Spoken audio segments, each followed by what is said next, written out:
finally, after a short break, the challenge series has returned. Yeah, no, there's no way I'd put this much effort into a series for it to only be 8 episodes long. You can forget that idea. Yeah, this episode, no real pattern to it.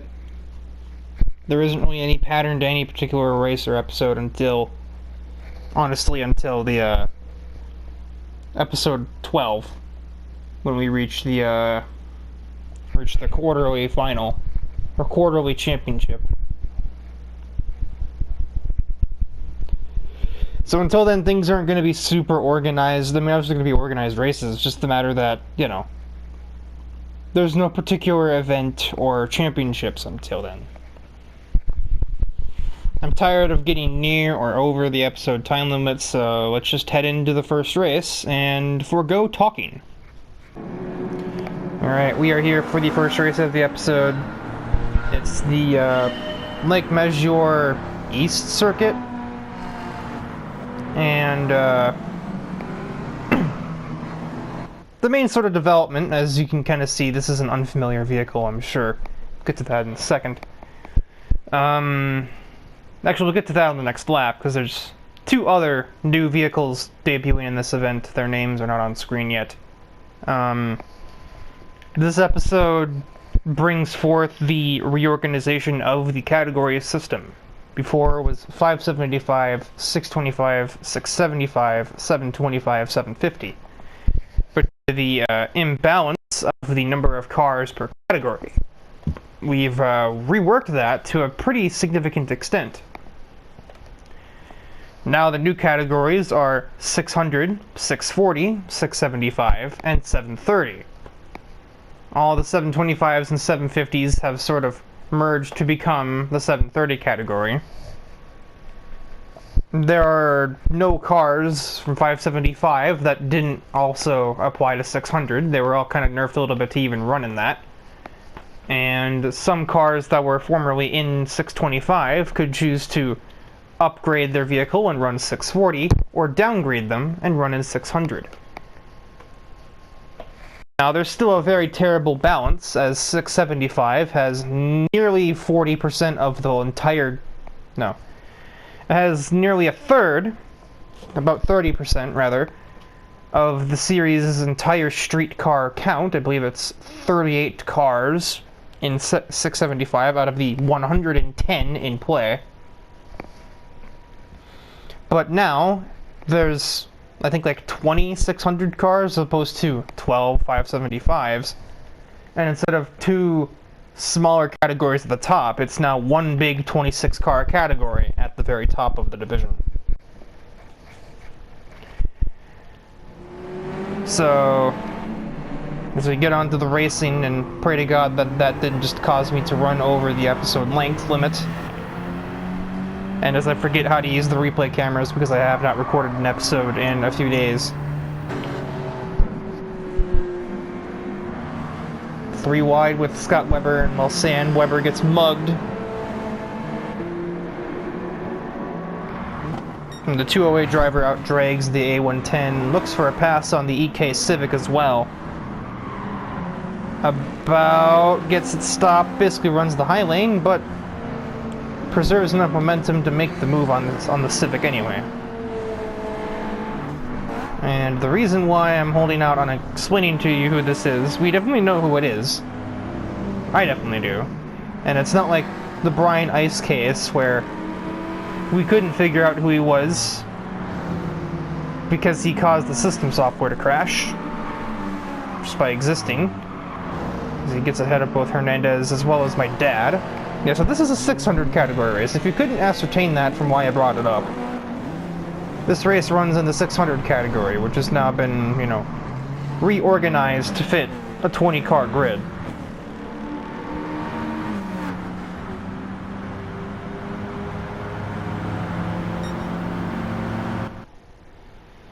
Okay, so there you see the other one. The one on the right is Reese Kujukawa. Former top idol in Japan, who took a couple years off the entertainment business, went back into it not long after, and is still, I think, a part-time idol, but her schedule is nowhere near as packed. There's a lot more idols going around Japan now than in her heyday.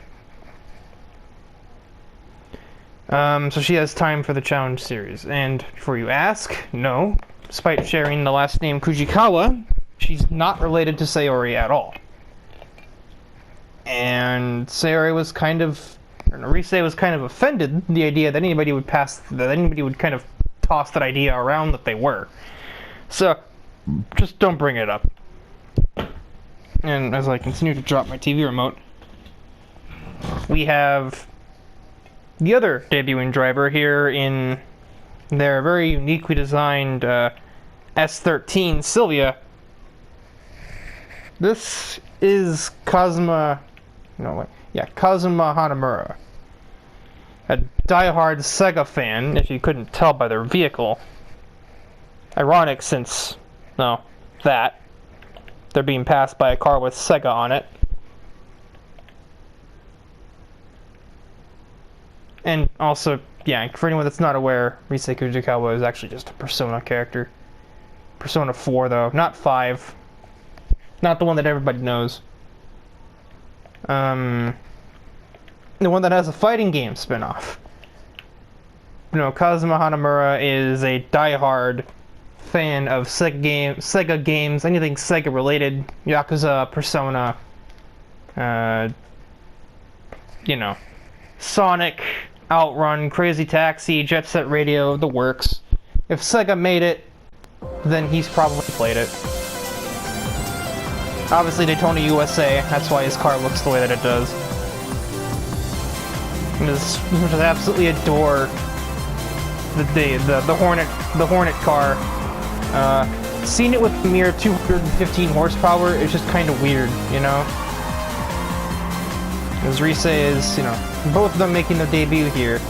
Reese is obviously making a lot more progress than Kazuma is.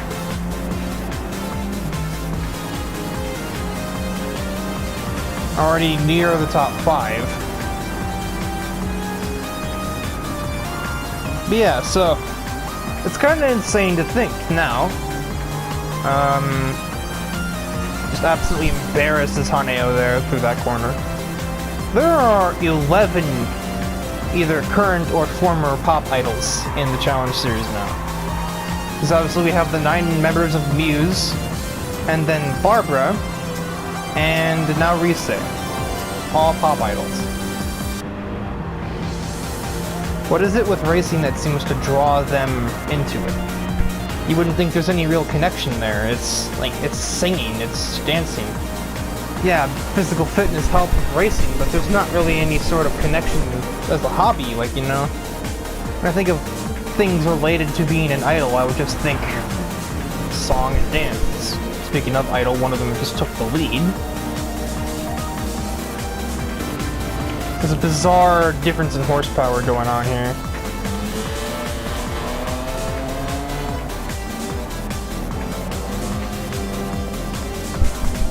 Yusei overtakes her other self, and now looks for the lead on Nico. She's gonna shoot the outside of a very high-speed corner. That's not a typical passing zone.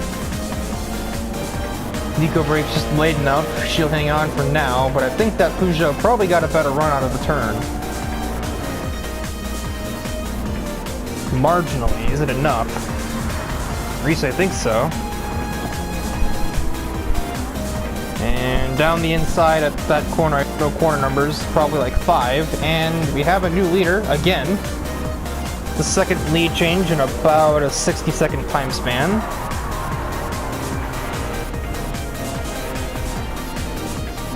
But further back, let's check in on Hanamura. Lack of horsepower in the car will probably kick his butt at a track like this. Even though this isn't a top speed track, it is a high speed track.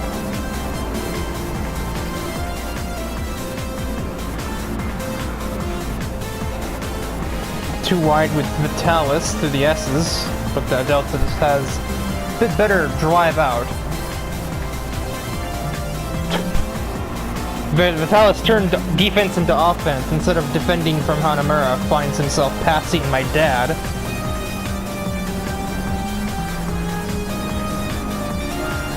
I think he even had to run on Koizumi until he dropped a shift.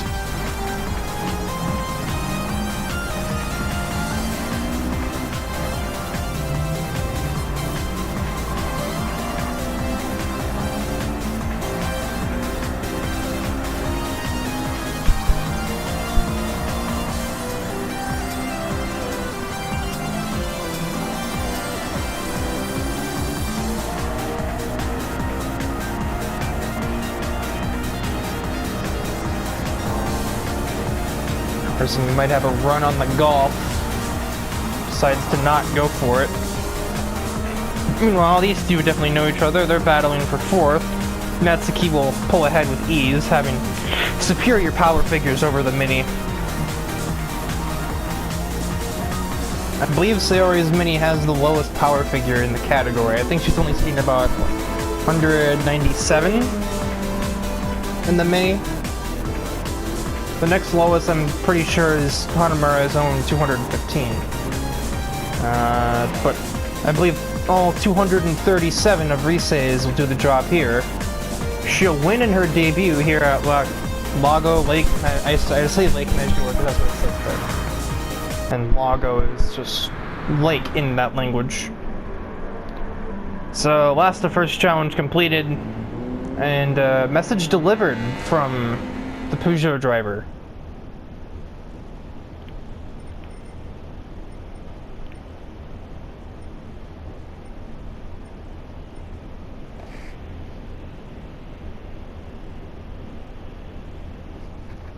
So hearing music there. So there's the running order.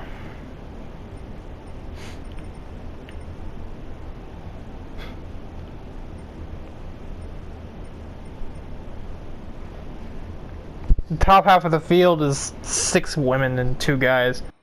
Ivan and Dedrick, the only ones up there.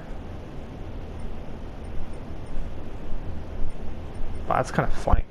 So there's only 2 women below the top half. Isabella and Lynette. Here's all the male drivers outside of it. Anyway, just random things I'm missing. I should probably head to the next race to avoid the good old 60-minute episode limit. It was not a pretty race for Honoka in her previous Challenge Series appearance. Nice lights. But from what I could tell when she walked into the gates today, she doesn't wear it on her face. If anything, she seemed happier and more determined than she did yesterday. Last week, going into the last race she ran. Obviously not coming out of it. Since, you don't just take the first DNF of the series, unforced DNF anyway, and be happy about it. But it's not slowing her down too much. She's made up 9 places in one straightaway. And 10, possibly more, in the first sector. Oh yeah, definitely more. And we are now seeing the other new debuting driver in the episode, Reiko Mishima. Girlfriend to Kazuma Hanamura. While Kazuma might prefer Sega games like Sonic, Yakuza, Persona, Outrun, Jet Set Radio, Reiko prefers Namco titles like Soul Calibur, Tekken, Pole Position, Pac-Man, and Ridge Racer. Especially Ridge Racer. As you can see, she's even decorated her car after one of the like really significant cars of Ridge Racer. It was like the FA Racing Fiera or something. And with the 765 Namco Easter egg as her number board. And just driver number in general. This couple actually met back in around 2014, they told me, on a fan site for their favorite Idol Group. Idol Group, which actually was a joint effort of sorts between Namco and Sega. Really? Namco and Sega.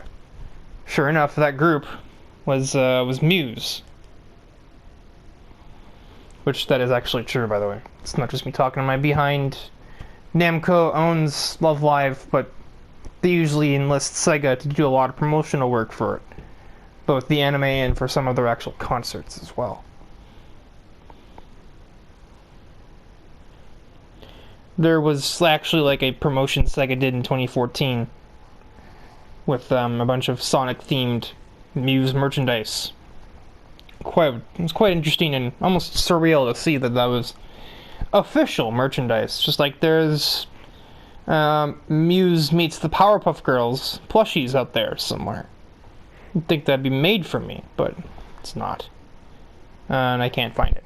So it doesn't matter.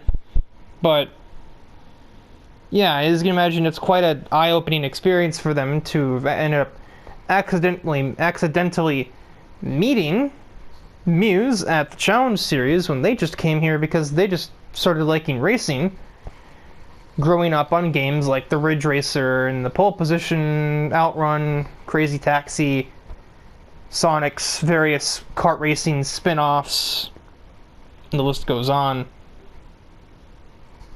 They don't play exclusively games from Namco or Sega, obviously. They play pretty much anything Japanese, really, but just those are their preferences.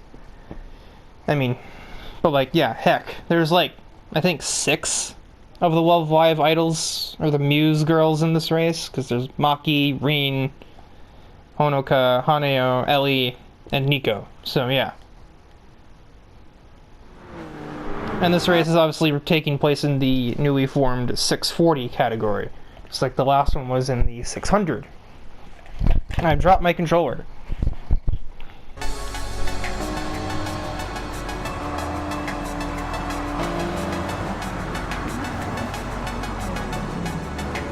God, that's some tight racing back there.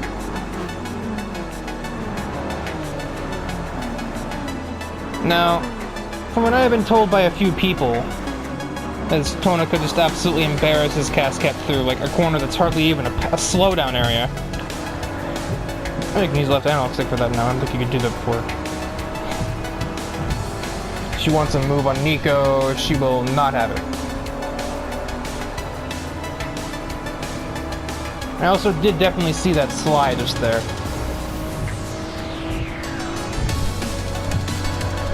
Oh, just no sold. See that whatever Honoka did or found or saw or heard or whatever in between this episode and the last, it's given her a lot of confidence because she's not even affected by this. It just doesn't faze her. I don't know, like, a couple of sources have told me that it was she saw somebody about the night after her last event, as Emmy just absolutely outbreaks herself, and there's Tonica in second place. But I don't know who that would have been. If it was like family members or something, or I think I'd have known if she was just hanging out with the other girl, or the Muse girls, because they'd have probably just straight out said, "Oh yeah, we hung out last night," and we snapped her out of her funk. No, that wasn't the case. Was it like a mechanic or something? Somebody could help her perfect her setup? Is that why she's driving with so much more confidence in the vehicle? A couple of people kind of had knowing glances. Oh my word. Top speed difference.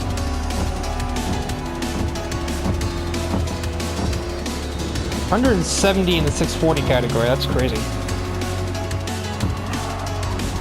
Well, there's a bit of a brake failure on Emmy's part. She manages to keep third, or keep fourth, I should say, but it took a bit of bumper usage. As Rin takes advantage, gets ahead of Nico, almost gets ahead of Haneo as well. Axel Valentine was definitely one of those that kind of looked like he knew something that I didn't. As Honoka walked through the gates with a smile stretching from here to Okinawa, just about. Do you want to make it through? Why? Hi, Tyler. Where'd you come? Oh, this is just picturesque here. The boyfriend and girlfriend just battled through a couple of corners. And Kujukawa also follows Mishima through. Maybe. Looks like NASCAR pack racing back here in the middle of the field. Like seriously, what? This is gridlock. I guess it's just like the actual expressway, I suppose.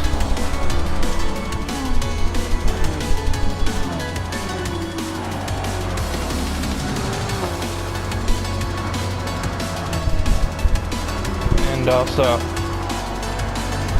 there's apparently everyone's favorite NSX driver has already taken the lead.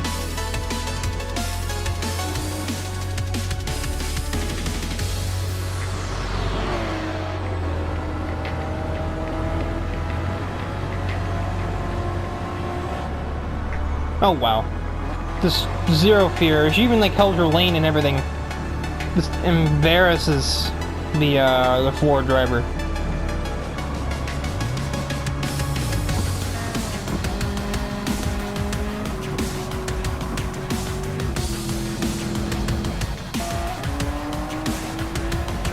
I like how you can see all the other cars heading towards the hairpin as Honoka is running away from it. But clearly, whatever happened, Honoka is just absolutely blindsided the grid here. She's probably already a few seconds ahead of O'Reilly, and we're only about a sector or two after the overtake.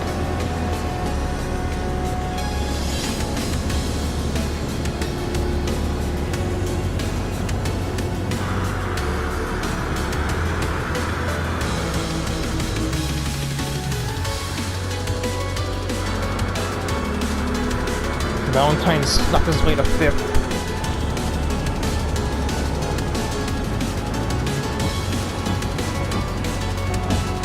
Oh wow. This thing's got some power. Well, this is where you find out who has the best straight speed. No, Nico just gets into Haneo. Tyler tries to instigate, but can't get anywhere. This mid-pack race is its own episode here. Oh my god, where did Kyozo come from? I just about botched that name. Emmy is absolutely plummeting. There goes Hanamura past her. Scott Weber, same thing. Interi may also follow suit. That's a yes. She started in 2nd, I believe, only behind Thomas O'Reilly, and she's down in 16th. The field's beginning to spread a little bit now.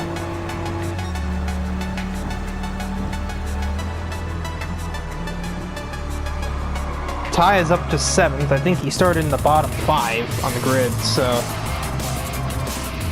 pretty solid drive from the Super B runner. Pretty decent debut for Mishima as well, running P6.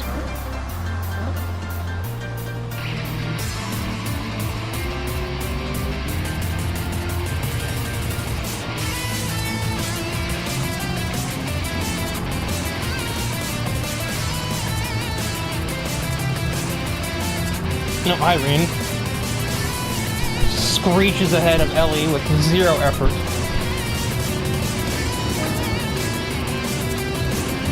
There's not much anybody can do about this thing's top speed. 182 uphill.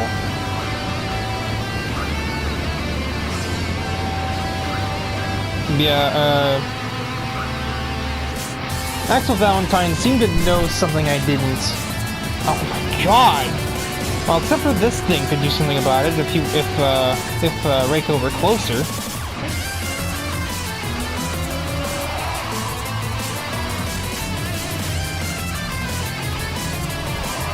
Right into the cornering though, this is where Ellie will have an advantage over everybody, it seems like. Honoka is gone.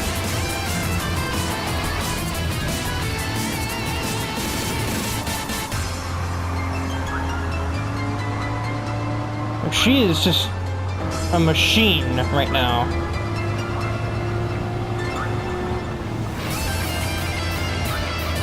Oh my word.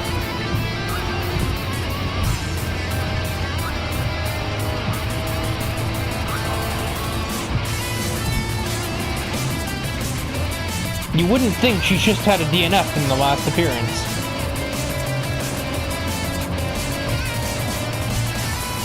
Especially at this exact track, because now she looks like she was born here. Well, she was. Like, just straight up. The Love Live girls actually were born in Tokyo, so... Not the best choice of words, but... And she's gonna leave the last chicane of the race, and, quite a rebound. And also, I'm feigning endurance for breaking the fourth wall. There is actually a side story linked in the description of the previous episode, where you can see exactly what Honoka did do in between episodes 8 and 9.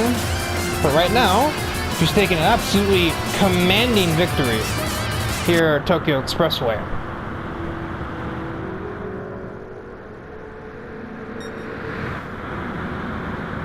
O'Reilly's second green finishes out the podium, and Reiko Mishima, on her debut event, will score 4th place.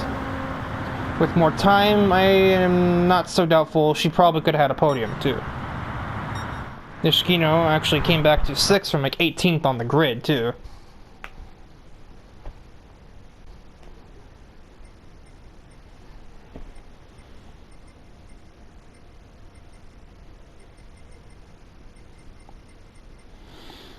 Emi went from starting P2 to finishing last.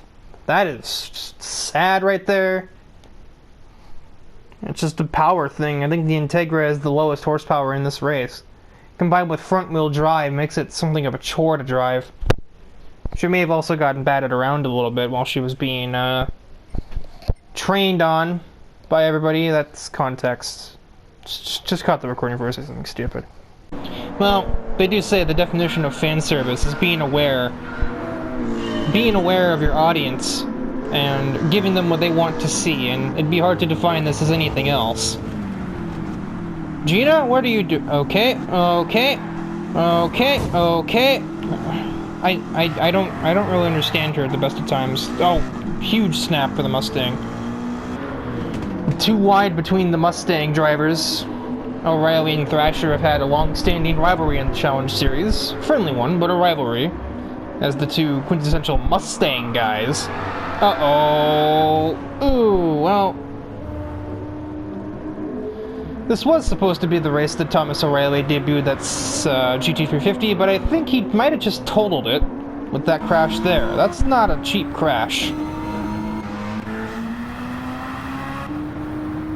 We also see Reiko Mishima debuting her 675 ride, the 2023 Nissan Z, with, I've been told this is a, was it RT Ryukyu or something? That's what I think that she told me. I couldn't fully understand what she was saying, but she talks very fast.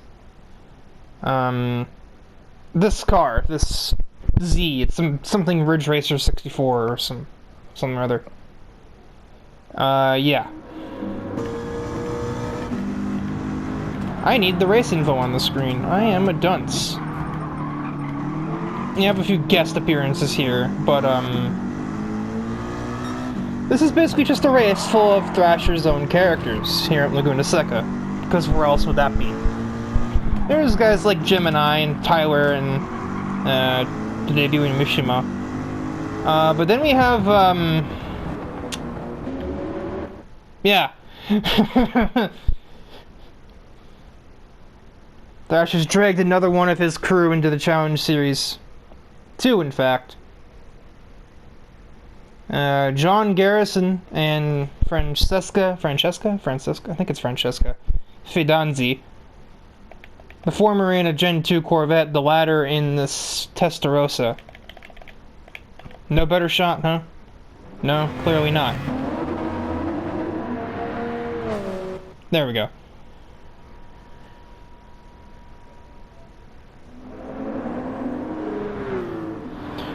And unlike Brian Ice, they didn't have to try and tamper with the electrical equipment to try and make their debut some sort of surprise. No, I just joined Thrasher in his little tour of Laguna Seca here.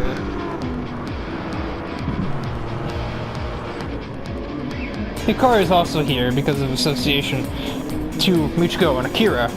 You know, his siblings. But Fudanzi is currently in the process of saying you can take your familial affairs and shove it where the sun don't shine. Because I'm gonna win on my debut if I have anything to say about it.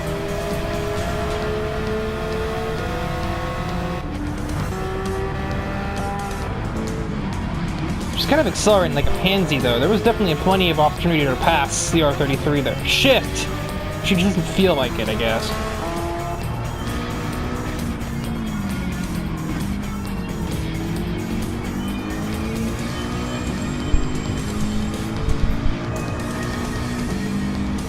Ahead of the Porsche.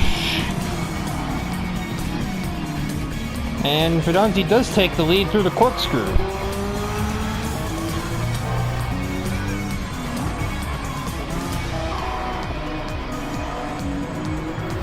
I just took Kira like that on the outside? God dang. Embarrassing.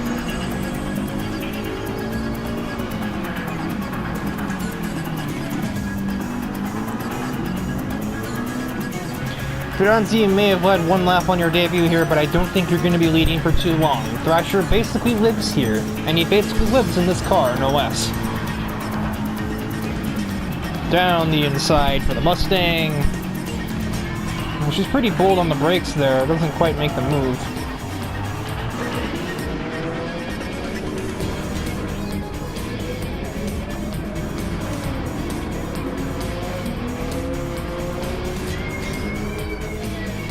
She defends into turn 3. Oh, there's a bit of contact there.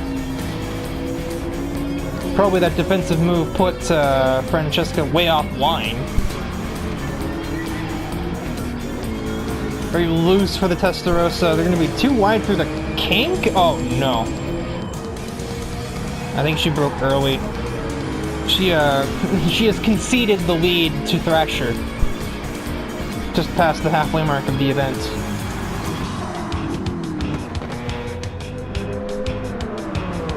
Speaking of concede... Oh, hello, Stephanie. Oh, my word. Just sends it on Akira. Akira just about kinda held the lead. Stays on the outside. Now he has the inside. I think that he's gonna maintain. Nope. He gets absolutely embarrassed by that 911. It was the most offensively American vehicle ever in the Challenge Series. Mr. Garrison. A name I can't say without thinking of that stupid South Park bit. He's about maintaining position here, holding station on his debut. I think O'Reilly actually did his DNF.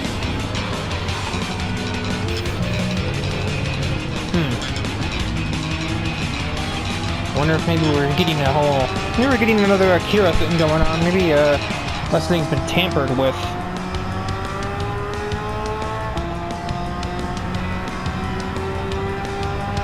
That's why he's DNF, because I wouldn't imagine he would debut a car that wasn't ready to race yet. But the way that thing just dropped out on him, that doesn't even seem like an error he made. It just seemed like an unnatural spin. Like there was like ice on the track or something.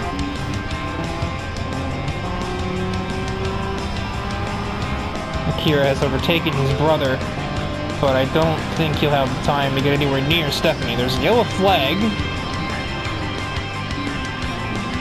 Oh, Fudanzi looped it. She broke herself trying to get to Thrasher. Bit of a desperation attempt, and finds some sand. This nets Stephanie second place. She just cuts off Akira, preventing him from taking third away. And, well, and perhaps fittingly so, since he brought most of them into this world. Oh, there's Thomas. He managed to keep his car running, but, not great. Not looking great, as he almost gets lapped in a 4-lap event. Varsher will take the win. Stephanie P2, I think from like P6 on the grid.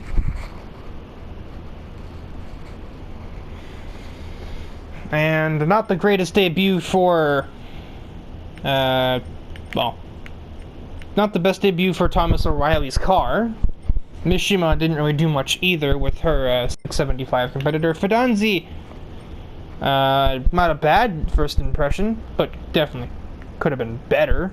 You know, could have maybe held second instead of missing the corkscrew because you tried to take the lead away from, like, God knows how far back.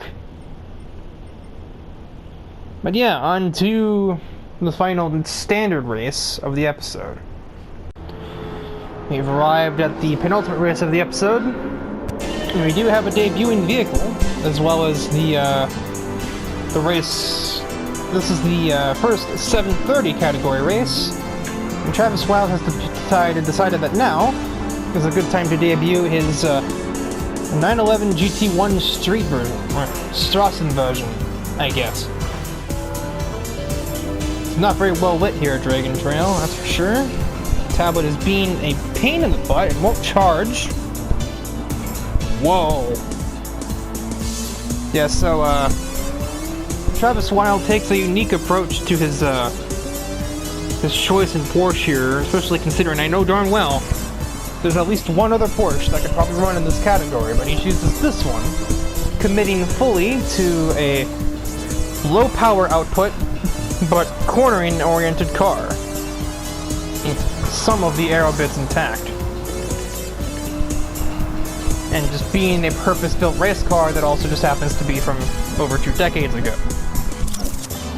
Mr. Frisco just shoves O'Reilly there. It's not usually his target. I actually kind of saw here some aggressive racing between these two. Not as dirty as we're used to seeing from Dom and Wayne, but it wasn't exactly clean either. Bit of argy-bargy.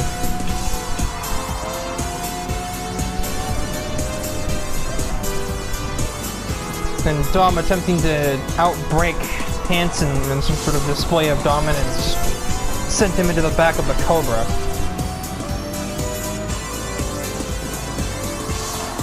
Hansen with his own aggression almost went down the inside of the 911. The 725-750 merge did have one effect, and that effect was eliminating Eric's F430 from valid contention, since he already has the F12.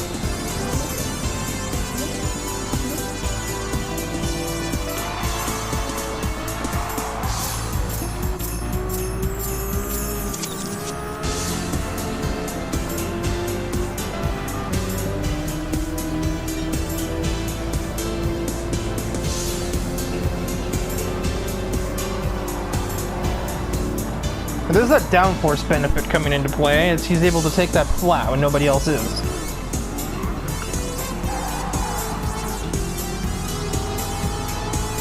Everyone's pushing to the limit here, even though it's not even that late in the race. Also, June Summers has managed to absorb her V8 Vantage into 730 contention.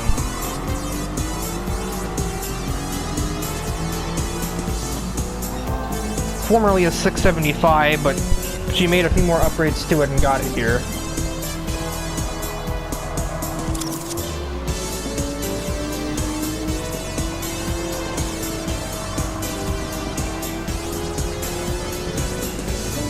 Oh, wow.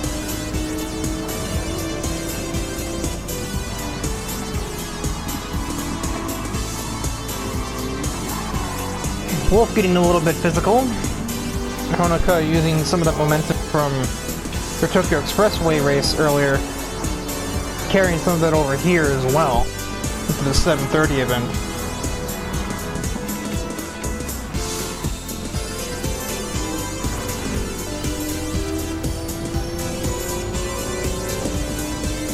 Huge run for Wild into final turn. Easily clears McIntosh before we even hit the brakes.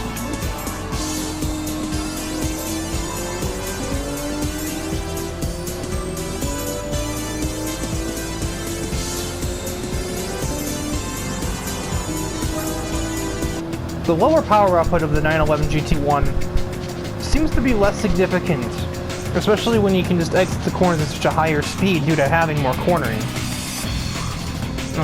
Kogasa just about runs Travis into the sand. He is unfazed, and he will take the lead anyway.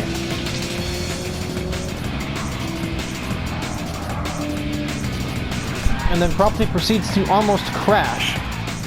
I'm really shocked he managed to hold on to that and also make the corner at the same time.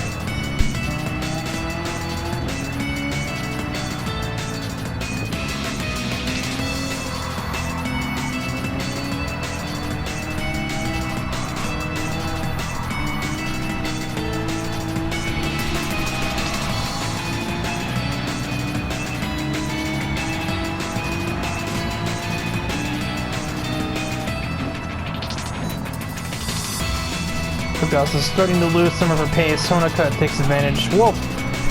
About drops it.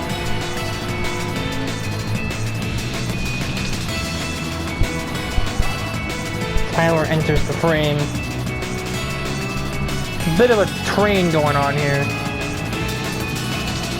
A train caused by all the antics of Wolf, Kogasa, and Honoka, I would say.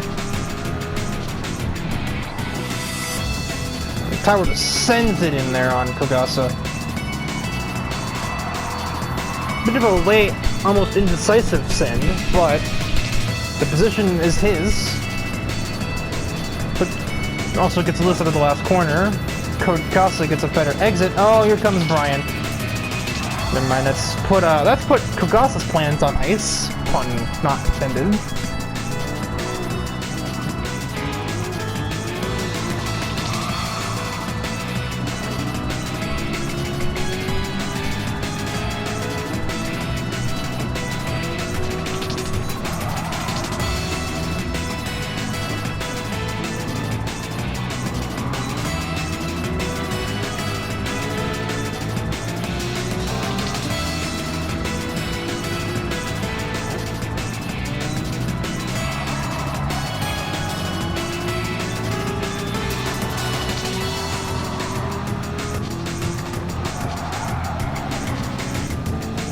Seems to all be pretty set in stone now as to what the running order is going to look like at the end of this race. I have some cars close together, but it's not a lot.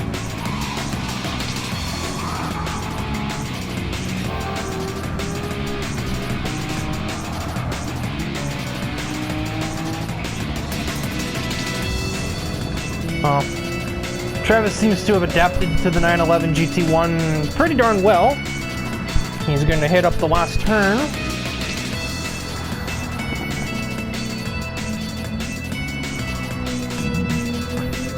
And he will leave Dragon Trail the champion of the race.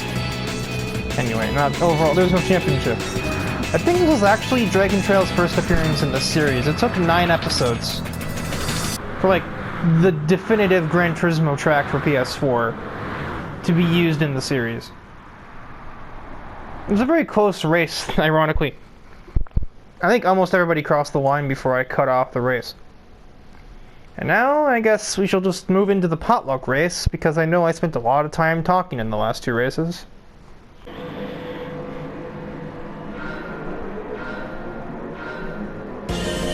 We're here at the Potluck Race. All 3 lights actually went off for once.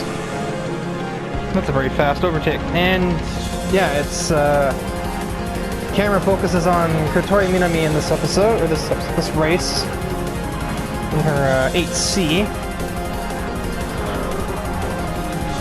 John Garrison Almex also makes an appearance here.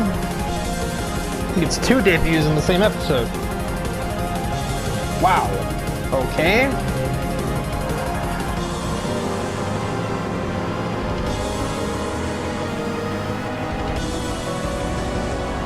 Holy horsepower. Oh, I guess this is 624, or 640 now, sorry. I have to remember that. I have to remember my own regulation changes.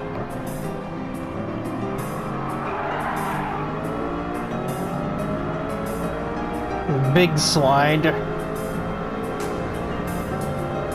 The weather looks absolutely miserable, but there's no rain in the forecast, so it just looks dreary.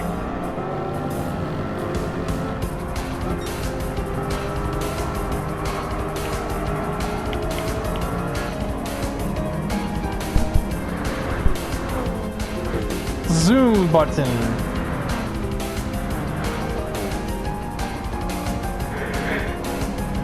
God, there's a Tyler train up ahead.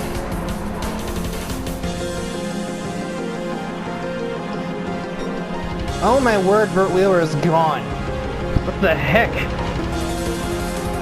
He is just out of here. And I think his car kind of got nerfed pretty heavily by the 730 merge. He lost like 150 horsepower from it. But, man, it doesn't exactly look like it now, does it?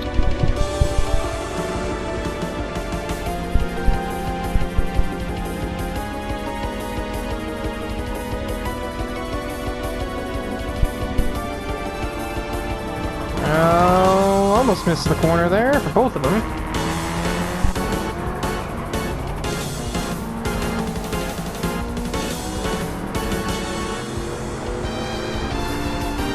Yeah, that's 640 versus 730 right there. That's no real contest.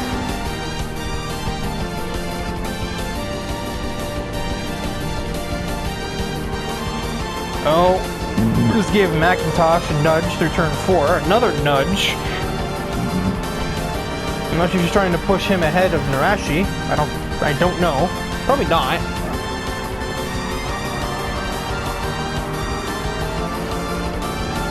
Huge run on Palmer. That's not even a contest. Palmer just backs out of that.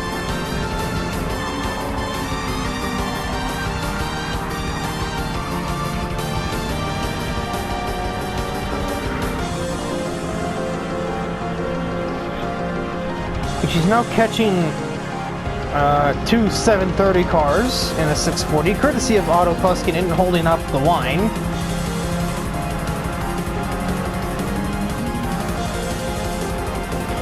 She temporarily overtook Parker, and then also overtakes Honoka and the Evo. Okay then. Parker can get by the Lancer, Honoka also can, but really had to do a lot more work for it than she probably should have, considering there's an entire class between the two cars.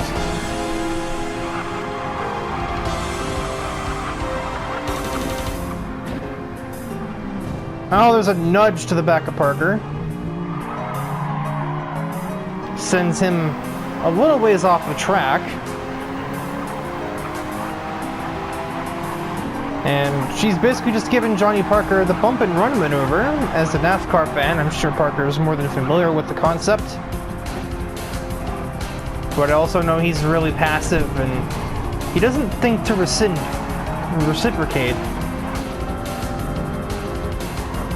Now Kotori has caught the 675 Taycan of race car. Just inserts the Alfa Romeo down the inside. I don't think the robot could have ever seen that coming. Next is fellow idol Barbara Page up ahead. In the 730 car, 90 performance points ahead of the Alfa Romeo. But with the way Kotori is driving the thing right now, it kind of looks like a 730 car. I think if she didn't detune it to run with her friends down in 640, she probably could run it at least 675. Oh, jeez. Some bumpers dented, but as I was just in the middle of saying that she probably could pass her, she does. Oh my god, this weird tire thing going on. I don't know why that happens.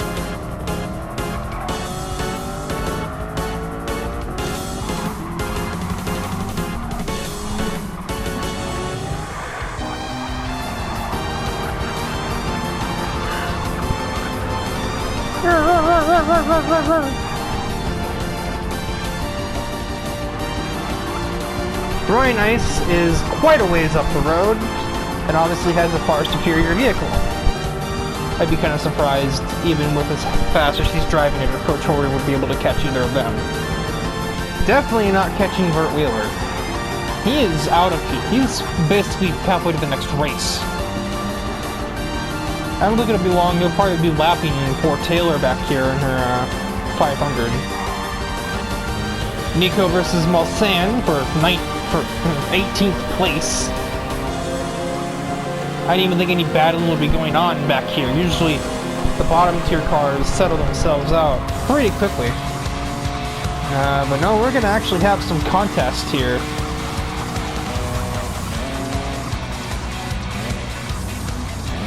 Nico gets ahead of the braking point, but Mulsanne tries to cross her over. This, due to the outside being the advantageous exit point, Nico will pull ahead with 18. Can she catch JJ and Shoji, who are also fighting for 16? JJ has a half send that honestly gets him nowhere.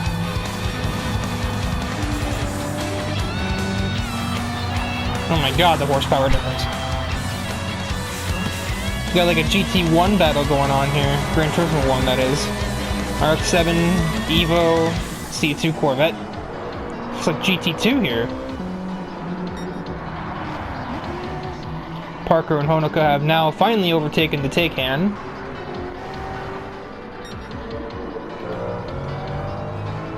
Oh my god, she's actually caught up to Brian Ice. What the heck?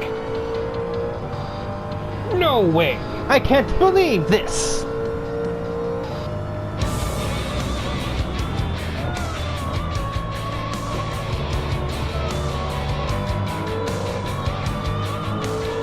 She looks a bit faster too.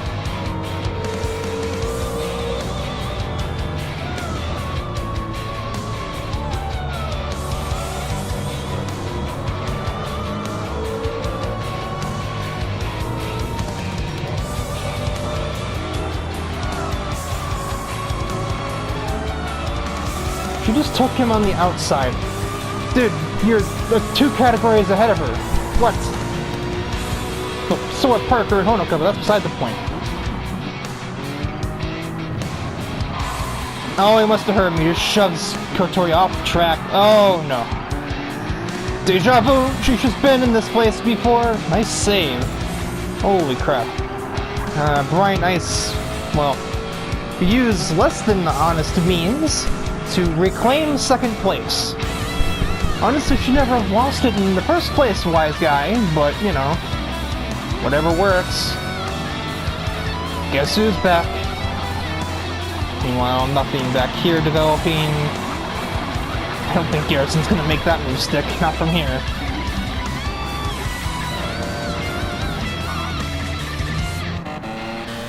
Oh, I was about to say, there's gotta be a battle somewhere, right? Why am I looking away from this? Don't freeze. Oh god. Yeah, okay, no, don't look away from that as we're reaching lap traffic. Taylor is ahead. Gives Ice the outside. Yeah, that's, managing to have as little of an impact on this battle as she could possibly have. Which, I mean, is probably, it's what you're supposed to do when you have blue flags displayed. Oh boy. Oh, gives him the business. Oh, that's off into the sand trap. See you later, Ice. Oh yeah, that was intended. She might be a soft little, you know, she might be a passive school idol, but you could still tick her off. Especially when you run her off the track. Meanwhile, almost uncontested. Yeah, uncontested, no, we'll just say it. Uncontested. Around the final corner comes Burt Wheeler in his Camaro Z01 to take a commanding victory here at the Red Bull Ring Potluck. The 640 category of Kotori, I missed a word. The 640 category car of Kotori will take 2nd place, followed by the disappointment on wheels that is Brian Ice.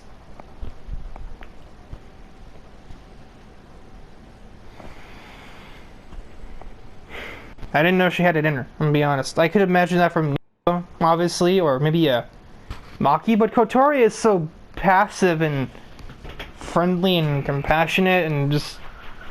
she's really hard to push to the edge. She has a lot of patience for people, more than me. more than anybody that I know, really. Except for, like, maybe Parker, ironically. But I guess you can push anybody to the edge, or literally, I guess, in Brian's case, literally pushed her off the edge of the circuit. And Kotori hits him with the NASCAR move. So that'll do it for this episode of the Challenge series. Quite eventful. We had Honoka's resurgence, we had Thrasher's fan service, whatever the hell happened to Thomas O'Reilly, I don't know. Kotori and Brian Ice maybe having a bit of a feud. I don't know how cars 2 categories apart can have a feud, but I don't know. It's gonna get ugly if I see those two on the track again, I'm sure. Because I don't think Brian Ice takes kindly to that. So Thrasher will lay down the laws on that one to me as to whether or not he does. And again, remember, as I mentioned in the description of episode 8, you'll find a video link to a side story involving Honoka and just what triggered that sudden rebound of hers to go from an unforced error DNF to a commanding victory at the same track the very next week. On to episode 10.